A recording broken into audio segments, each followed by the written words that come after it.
यह कहानी कार्तिक और लक्ष्मी की जिंदगी की है। एक ऐसी जिंदगी जिसमें खुशियां आती तो हैं, लेकिन टिक नहीं पाती।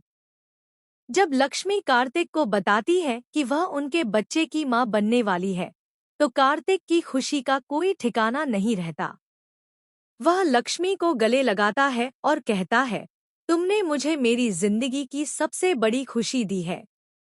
लेकिन ठीक उसी समय किस्मत एक बेरहम मोड़ लेती है। लक्ष्मी अकेले गाड़ी ड्राइव कर रही होती है, जब अचानक ब्रेक फेल हो जाते हैं।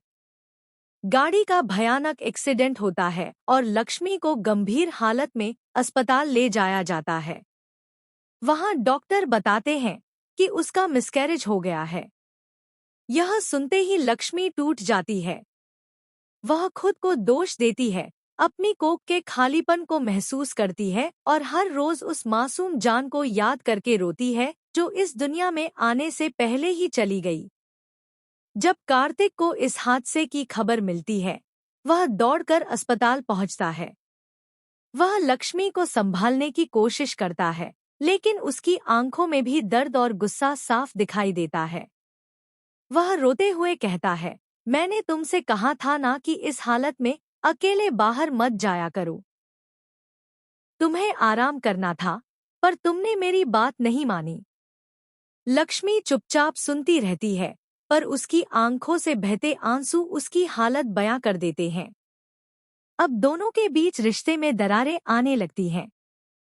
कार्तिक लक्ष्मी को हादसे के लिए दोषी ठहराने लगता है, जबकि लक्ष्मी खुद को ही इस गुनाह की वजह मानती है। तभी कहानी एक बड़ा मोड़ लेती है। लक्ष्मी को गाड़ी की रिपेयरिंग रिपोर्ट्स मिलती हैं और वो सन्न रह जाती है। रिपोर्ट में लिखा होता है कि गाड़ी के ब्रेक जानबूझकर काटे गए थे। यह कोई हादसा नहीं था, बल्कि एक गहरी साजिश। लक्ष्मी को धीरे धीरे शक होने लगता है, और यह शक जाकर ठहरता है कार्तिक की मां पर। उसे याद आता है कि कैसे कार्तिक की मां हमेशा कहती थी कि वह नहीं चाहती कि कोई और कार्तिक की जिंदगी में जगह बनाए। उसे लक्ष्मी से चिढ़ थी, क्योंकि उसे लगता था कि लक्ष्मी ने उसके बेटे को उससे छीन लिया है। और अब जब लक्ष्मी मां बनने वाली थी, तो उसे डर था कि यह बच्चा कार्तिक को उससे हमेशा के लिए दूर कर देगा। लक्ष्मी का दिल जलने लगता है। अब वह जान चुकी थी कि उसका बच्चा उससे छीना गया है, जानबूझकर। और यह साजिश उसी ने रची थी जिसे वह सास नहीं, मां समझती थी। अब कहानी में एक तूफान आने वाला है। लक्ष्मी यह सच्चाई लेकर सीधे कार्तिक के सामने जाने वाली है। वह बताएगी कि उनके बच्चे की मौत की वजह कोई और नहीं, बल्कि खुद उसकी मां है। अब असली सवाल यह है, क्या कार्तिक इस सच्चाई को स्वीकार करेगा?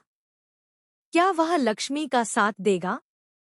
या फिर मां के प्यार में अंधा होकर लक्ष्मी को ही दोषी ठहराएगा?